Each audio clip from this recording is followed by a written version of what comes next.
আমরা নর্মাল মানুষ, আমরা গরিব ঘরের ছেলে। আমার মা ছোটবেলা থেকে আমাকে একটা কথা বলতো, বাবু তোর বাবা রিক্সা চালায়, পড়াশোনাটা মন দিয়ে করবি, নাহলে কেউ ভিক্ষাও দেবে না। পড়াশোনাটা সারা জীবন মন দিয়ে করেছি, কিন্তু স্মার্ট ভাবে যাচার করে বাস্তব জিনিসটা জানতে পাই।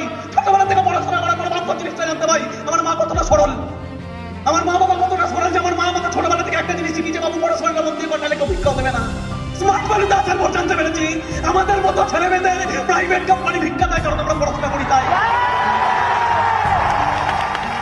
ওই ধীরুভাই আম্বানির তো পড়াশোনা লাগে না, ধীরুভাই আম্বানির পড়াশোনা লাগে না।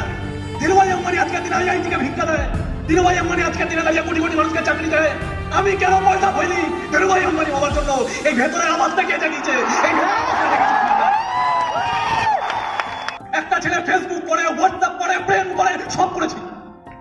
আজকে স্মার্ট ভ্যালুর এই ট্রেনিং, এই দেবাঞ্জন তারিঙ্গি, এই সুরজিৎ মাইতি, এই অমিত রয়, আরো প্রচুর গ্যারান্টি লিডার আছে যাদের নাম হয়তো আমি এখানে অফিসিয়ালি বলতে পারবো না। বাট আমি একটা জিনিস জানতে চাই, ওপরাল আমাকে স্মার্ট ভ্যালু করার কারণটা খুঁজে দিয়ে দিয়েছে, এই লিডারগুলোর ট্রেনিং আমাকে কারণটা খুঁজে দিয়ে দিয়েছে। একটা জিনিস জানতে চাই, যদি কোনোদিন অনেক অনেক অনেক ইয়াং ছেলে মেয়েদেরকে আমি স্মার্ট ভ্যালুতে দেখে ইন্সপায়ার হয়েছি, যারা আজকে কোনো কারণে মারা গেছে। আমিও যদি কোনো কারণে কোনোদিন কিছু হয়ে যায়, লোক যেন আমাকে আমার সাকসেসের জন্য মনে না রাখে, লোক যেন আমাকে মনে রাখে এই মানুষগুলোর জন্য যাদের হাত ধরে আজকে বিকাশ করতে মতো নর্মাল ছেলে এত বড় জায়গায় যদি আসতে পারে। এই ঘরের কোনো একটা ছেলে সব জায়গায় আসতে পারে।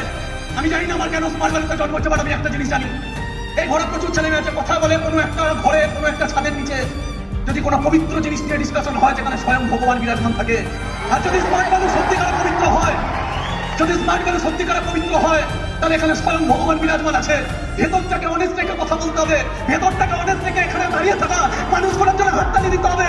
অনেকে কোশ্চেন করবে, দাদা যারা পিন্নিতে আসছে, যারা ইন্দোনেশিয়া যাচ্ছে, যারা মালয়েশিয়া যাচ্ছে, ওদের দিন আমরা কি হাততালি মারতে আসছি? না না, আমরা হাততালি মারতে আসিনি, আমরা নিজেদের আয়নায় নিজেকে দেখতে আসছি, যাতে 2 বছর পরে আমরা